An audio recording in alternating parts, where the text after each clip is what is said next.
as a business, we needed to find who are the right customers for us to serve.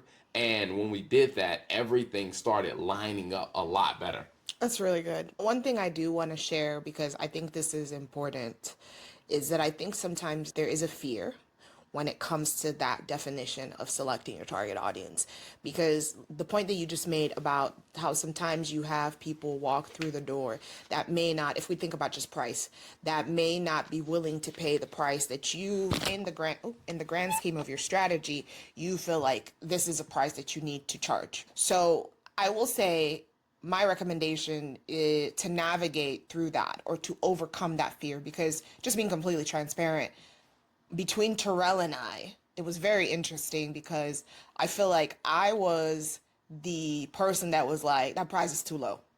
We need to charge more because this is the target audience. These are the people that we're trying to attract. And it was easier for me to say that because I wasn't doing the marketing and I wasn't having the conversations with the clients about the pricing. But I think as a business owner, you may not have a partner that's running the business with you, but even if it's somebody close to you, just sharing that information with them to help them hold you accountable and walking them through the reason why you set the prices or you're interested in targeting the audience that you are, because I think it's going to help them remind you and hold you accountable. Because I think about even us, like part of the reason I was, not all the time, but I think once we defined our target audience, when you would come to me and you'd be like, okay, this is the target audience, we've talked about it, and you would come and you would share a price with me, I'd be like, that doesn't really align with what we talked about though. That's not really the price. And so I think it helped me hold you accountable and hold us accountable to make sure that we were able to achieve that and keep that objective in mind. And I think sometimes it's hard if you're the one doing the marketing and running the business and meeting with clients. And so my recommendation is just to share that with someone that you trust. And even if it's someone else in the business or a friend, just say, hey, this is my target audience. I've defined this is what the price point looks like, and I'm going to need your help to hold me accountable so that when I do come back to you and I say, hey, I have someone who maybe deviates from that target audience, I need you to remind me why I'm doing what I'm doing. Yeah. I think that's going to be extremely helpful. And I think that is very true, because a lot of people do have that anxiety about, if I charge more, I lose all my customers.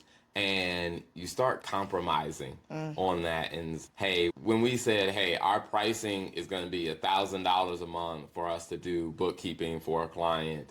And there were a couple times where I was just like, oh, we can help this client, we can do $750. And it's just like when you're compromising. And what I realized is every client we compromised on, it was a pain in the butt. Yes. To compromise on those clients. I was waiting for that. Like, yes. Yeah, we definitely got to stop doing this, because every time we would lower our price, we would compromise on our price, the person didn't appreciate the fact that, hey, you're getting a discount.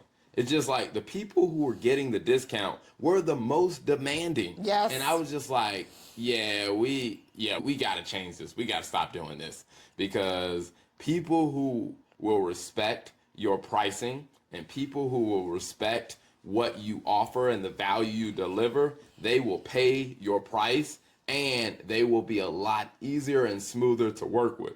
But the people that we realized that were consistently demanding a discount, I'm like, I had to say, eventually I got to the point of saying, we're not the right firm for you. But then I was like, okay, I took it a step further and said, you know what?